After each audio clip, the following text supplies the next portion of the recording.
ሰላም እንዴት ናችሁ? በዛሬው ቪዲዮ ኤግዚት ኤግዛም መቼ እንደሚለቀቅ እነግራችኋለሁ። የኤግዚት ኤግዛም ቅሬታ እንዴት ነው የምናቀርበው የሚለውንም እነግራችኋለሁ። እንዲሁም ምን አይነት ኬዝ ወይም ቅሬታ ናቸው ለትምህርት ምዘናና ፈተናዎች ኤጀንሲ የሚቀርቡት። በተጨማሪም የፈተና ስርቆት የፈጸሙ ተማሪዎች ቅጣቱ እስከምን ድረስ ነው የሚለውንም እናያለን። በመጨረሻም ውጤት የምታዩበትን ዌብሳይት እነግራችኋለሁ፣ እንዴት እንደምታዩም አሳያችኋለሁ። ስለዚህ ሰብስክራይብ፣ ሼር፣ ላይክ እና ኮመንት በማድረግ ፍቅራችሁን ልትገልጹልኝ ትችላላችሁ። ስለምታበረታቱኝ በቅድሚያ አመሰግናለሁ። የኤግዚት ኤግዛም ውጤት መቼ ይፋ ይደረጋል የሚለው የብዙ ሰው ጥያቄ መሆኑ ይታወቃል። ከ236,000 ተማሪዎች በላይ ለኤግዚት ኤግዛም መመዝገባቸውን የትምህርት ምዘናና ፈተናዎች ኤጀንሲ ከዚህ በፊት ማስታወቁ ይታወቃል። ጠቅላላ ከወሰዱት ውስጥ ፈተናው ከተጀመረ በኋላ አቋርጠው የወጡ እንዳሉም ተገልጿል። እንዲሁም ደግሞ የፈተና ስርቆት የፈጸሙ ተማሪዎች ሙሉ ለሙሉ ውጤታቸው ዲስኳሊፋይድ እንደሚሆንና ከ2 እስከ 3 ዓመት ድረስ በድጋሜ ፈተና ላይ እንዳይቀመጡ የትምህርት ምዘናና ፈተናዎች አገልግሎት አስታውቋል።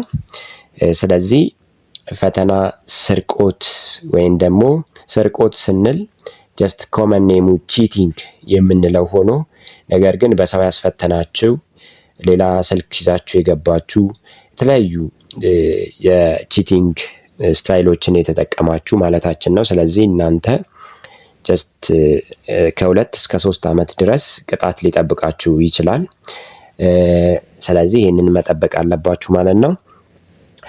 ፈተናው የሚለቀቅበትን ቀን በተመለከተ ትምህርት ሚኒስቴር ይፋ ያደረገው ባይኖርም በዚህ ቀን እንለቃለን ባይልም አንዳንድ የቀረቡ ቅሬታዎች ተገቢነታቸው እስከሚረጋገጥ ድረስ እንደሚቆይ አስታውቋል።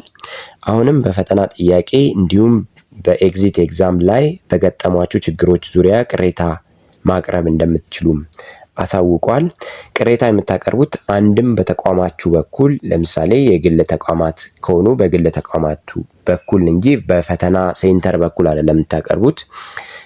የመንግስት ተቋማት ዩኒቨርሲቲዎችም በተቋማቸው በኩል ሊያቀርቡ ይችላሉ። በሌላም ቀጥታ የዩኒቨርሲቲ ወይም የኤጀንሲው ዌብሳይት ላይ በመግባት የትምህርት ሚኒስቴሩ ማለት ነው እዛ ኤጀንሲው ላይ ዌብሳይት ላይ በመግባት ቀጥታ ኢሜይል በማድረግ ቅሬታችሁን ማቅረብ ትችላላችሁ። የቅሬታ አቀራረቡና መቼ እናቀርባለን የሚለውን ምናልባት እንደሚከተለው አሳያችኋለሁ። ስለዚህ ተከታተሉኝ። how to submit exit exam compliance፣ እንዴት ነው የኤግዚት ኤግዛም ኮምፕላያንስ ማቅረብ ምንችለው የሚለውን እናያለን። የመጀመሪያው ዱሪንግ ኤግዛም ነው። ኦልሬዲ ይሄ ፈተናውን እየተፈተናችሁ እያላችሁ የምታቀርቡት ቅሬታ ነው። ያ ማለት ቴክኒካል ፕሮብሌሞች ይሆኑ ናቸው። ለፈታኝ ኢንፎርም በማድረግ ወይም ደግሞ ለሱፐርቫይዘር ወይ ለኤግዚት ኤግዛም ኃላፊዎች ወይም ኮኦርዲኔተሮች ለእነሱ ኢንፎርም በማድረግ እነሱ ኢሚዲየትሊ exam.ethernet.edu.et ላይ ኦንላይን በመግባት ማስተካከል ወይም ሪፖርት ማድረግ ይችላሉ። አሊያም ደግሞ ፍላግ በማድረግ የተለያዩ ጥያቄዎችን ለምሳሌ ፍላጊንግ እኛ ሞስትሊ የምንጠቀምበት ደግመን እንድናየው ነው። ነገር ግን ፍላግ አድርገን ያን ጥያቄ ደግሞ አሁን መልሰን ሪፖርት ስናደርግ ጥያቄው ኦልሬዲ ችግር እንዳለበት ያሳውቃል ማለት ነው። ስለዚህ ይህንን ቴክኒክ በመጠቀም ሪፖርት ማድረግ እንችላለን ማለት ነው። ስለዚህ ማንን በመጠየቅ አንደኛ ኢንቪጂሌተርስ ወይም ደግሞ ፈታኙም በመጠየቅ ወይም ለነሱ ኢንፎርም በማድረግ የፓወር ችግር ሊኖር ይችላል፣ የመብራት መቆራረጥ፣ የኢንተርኔት መቆራረጥ፣ እነዚህም በሙሉ ጀስት ኢንፎርም ማድረግ አለብን እዛው ፈተና ውስጥ ሆነን። ለምን ሰዓት መጨመር ካለበትም እንዲጨመር፣ ሌላም የሚስተካከሉ ነገሮች ካሉም እንዲስተካከል ኢሚዲየትሊ እዛው ሆነን ኢንፎርም ማድረግ አለብን። ስለዚህ ይሄኛውን ሲስተም ኦልሬዲ አልፈነዋል። ዱሪንግ ኤግዛም ኦልሬዲ ተፈትናችሁ ወጣችኋል። በሁለተኛ ደረጃ አፍተር ኤግዛም ነው። ፎርማል ኮምፕላያንስ ነው። ይሄ ፊድባክ፣ ያ ማለት ይሄ አንደኛ በተቋማችሁ በኩል ሪፖርት የምታደርጉት፣ በተቋማችሁ ስላችሁ በተፈተናችሁበት ኤግዛም ሴንተር ሳይሆን በተማራችሁበት ተቋም በኩል፣ የግል ተቋማት ከሆናችሁ የግል ኮሌጅ በዛ አማካኝነት፣ የመንግስት ከሆነ ዩኒቨርሲቲን በመጠቀም ጀስት ሪፖርት የምታደርጉበት ሲስተም ነው። አፍተር ኤግዛም የሚለው ማለት ነው። የመጀመሪያው ኦፊሻል ኢሜል ሰፖርትን በመጠቀም registration@ethernet.edu.et ላይ ጀስት ቀጥታ እንትን ማድረግ ኮንታክት ማድረግ ወይም ደግሞ ኢሜይል በማድረግ ኮምፕላይንታችሁን ልታቀርቡ ትችላላችሁ፣ ወር ቅሬታ ለማቅረብ ትችላላችሁ። በሁለተኛ ደረጃ ዩኒቨርሲቲ ኮሌጅ ሬጅስትራር የእናንተን ቅሬታ የማቅረብ ግዴታ አለበት። ሚኒስትሪውን የማናገር ግዴታ አለበት። ስለዚህ በእነሱ በኩል ቅሬታ ማቅረብ ይቻላል። ሌላው ስቱደንት ዩኒየን ሪፕሬዘንታቲቭ ካላችሁ ስፔሻሊ የትምህርት ቤት የዩኒቨርሲቲ ሪፕሬዘንታቲቮች ማለት የዲፓርትመንት አይደለም ዘሆል የስኩል ሲስተም ኢቨን ያ ሪፕሬዘንታቲቭ ፈተና የማይወስዱ ቢሆኑ እንኳን የእናንተን ቅሬታ የመስማት ኃላፊነት አለባቸው። የእናንተን ቅሬታ ተቀብለው ለዩኒቨርሲቲ እንዲሁም ለሚኒስተሩ የማቅረብ ግዴታ አለባቸው። ስለዚህ ስቱደንት ዩኒየን ሪፕሬዘንታቲቭ ኮመን የሆነ ፕሮብሌሞችን ኦር ኮምፕላይንቶችን የማቅረብ ግዴታ አለባቸው። ሶ ኮመንቶችን ወይም ኮምፕላይኖችን እንዴት ነው ሰሚት የምናደርገው የሚለው እናያለን። ለምሳሌ አንድ ወይም ሁለት ጥያቄ ሁለት መልስ ወይም ሶስት መልስ ወይ ደግሞ ሁሉም መልስ ወይ ደግሞ መልስ የሌለው ሊኖር ይችላል።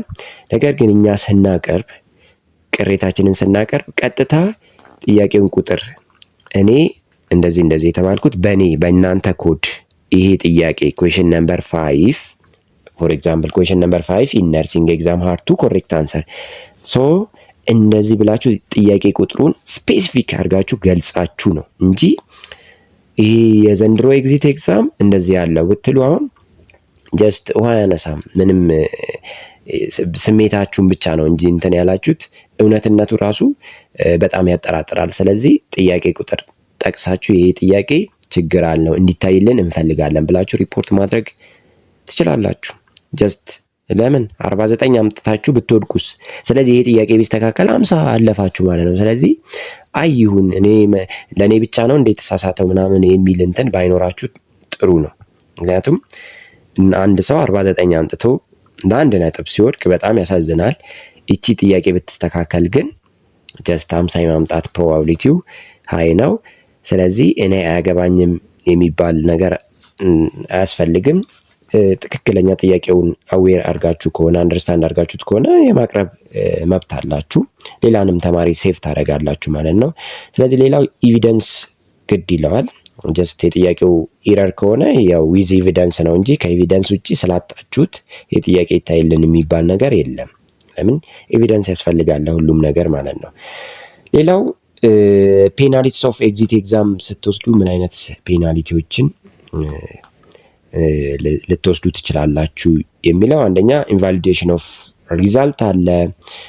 ኢንቫሊዴሽን ኦፍ ኢንታይር ኤግዛም ፔሪድ ለሌላ ጊዜ ራሱ እንዳትወስዱ ወይም ደግሞ ቶታል የዛ ባች ፈተና ወይም ደግሞ የዛ ፕሮግራም ፈተና ቀጥታ ሊሰረዝ ይችላል። ለምሳሌ ከሲስተም ከሆነ የተሰረቀው ፈተናው ያ ፈተና ኦልሬዲ ሁሉም ዲስኳሊፋይድ ነው የሚደረገው ማለት ነው። አሊያም ደግሞ የእናንተ ብቻ የሰራቂዎቹ ብቻ የሰረቀው እናንተ ስል የሰረቀው ማለት ነው የዛ ብቻ ዲስኳሊፋይድ ሊሆን ይችላል ወይም ኢንቫሊድ ሊሆን ይችላል። ሌላው ሰስፔንሽን ነው። ከየትኛውም አክቲቪቲ ላይ ስፔሻሊ አካዳሚክ አክቲቪቲዎች ላይ እንዳይሳተፍ ለምሳሌ የዲግሪውን ኢቨን ከ2-3 ዓመት በኋላ ራሱ ዲግሪውን መልሶ ቢወስድ ጀስት ኤምኤስሲ እንዳይቀጥል የማድረግ እንትን አላቸው። ብላክ ሊስት ባን የማድረግ ቀጥታ ለምሳሌ የሆነ ኤክስ ዩኒቨርሲቲ ላይ ከወሰዳችሁ ሌላ ዋይ ዩኒቨርሲቲ ሄዳችሁ እንዳትወስዱ የትም እንዳትመዘገቡ የማድረግ እንትን አለው። ህጉም ይደግፈዋል። ስለዚህ ጥንቃቄ ማድረግ ይጠበቅብናል። ሌላው ፐርማነንት ሪከርድ አለ። ትራንስክሪፕታችሁ ላይ ዶክመንታችሁ ላይ ጀስት ፐርማነንትሊ ቺት እንዳረጋችሁ ላይ ልክ ከዚህ በፊት የስነ ምግባር ላይ እንደሚጻፍብን ለምሳሌ ኤ ካልሆነ ሲ ኦር እንደዚህ ሶ ፐርማነንት ሪከርድ ያ ማለት ዶክመንታችን ላይ ዲግሪያችን ላይ ኦር ትራንስክሪፕታችን ላይ ጀስት የስነ ምግባር ጉድለት አለበት ተብሎ ሊጻፍ ይችላል። ስለዚህ ጥንቃቄ ማድረግ አለብን ማለት ነው። ክሪሚናል ቻርጅስም አለው። ያ ማለት እስከ መታሰር ሊያስደርስ ይችላል ማለት ነው። ሲሪየስ ኬስ ከሆነ ያሳስራል። ሶ መጠንቀቅ አለብን። ሶ ለምሳሌ አንድ ሰው ሌላን ሰው የሚፈተን ከሆነ ከ3 ዓመት በላይ ኤግዚት ኤግዛም መልሶ እንዳይወስድ ሊደረግ ይችላል።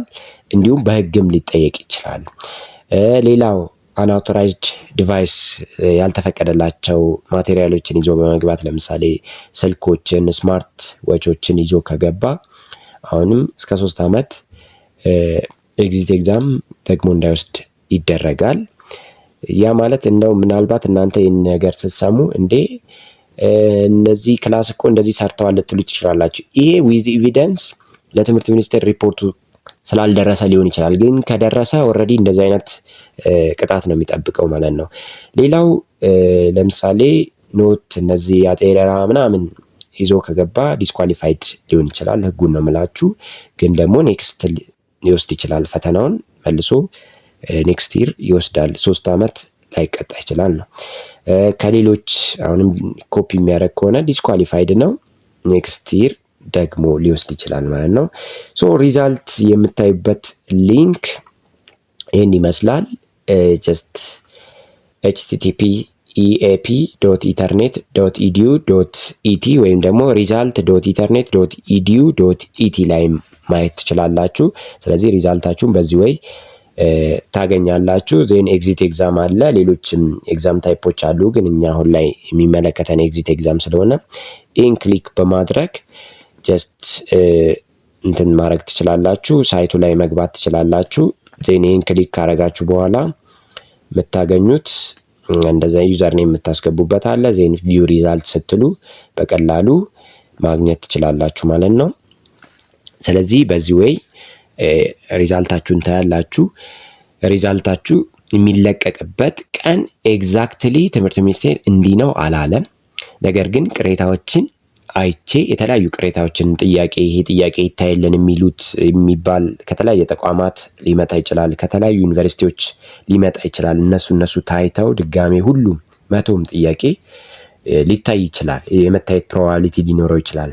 ለምን ስህተት ካለባቸው። ምክንያቱም እዛ ትምህርት ሚኒስቴር ፈተና ሲያወጣ የተወሰኑ ስፔሲፊክ ሰዎች ናቸው ማለት 3-4 ሰው ሊሆን ይችላል ያወጣው። ግን ደግሞ ከሺዎች በላይ ፈተናውን ሊያዩት ይችላሉ። እንደ ዲፓርትመንት ከሺህ በላይ የሁሉንም ተቋም እንደምራቸው እንደዛ ሊሆን ይችላል። እነዚህ ባዩት አንግልና ፈታኝ ወይም ደግሞ ፈተናውን ያወጣው ባየው አንግል አንድ ላይሆን ስለሚችል እሱን ማመሳከር ስላለባቸው ጀስት እስከዛ ድረስ ነው። ኤኒዌይስ መልካም እድል እላለሁ። አመሰግናለሁ።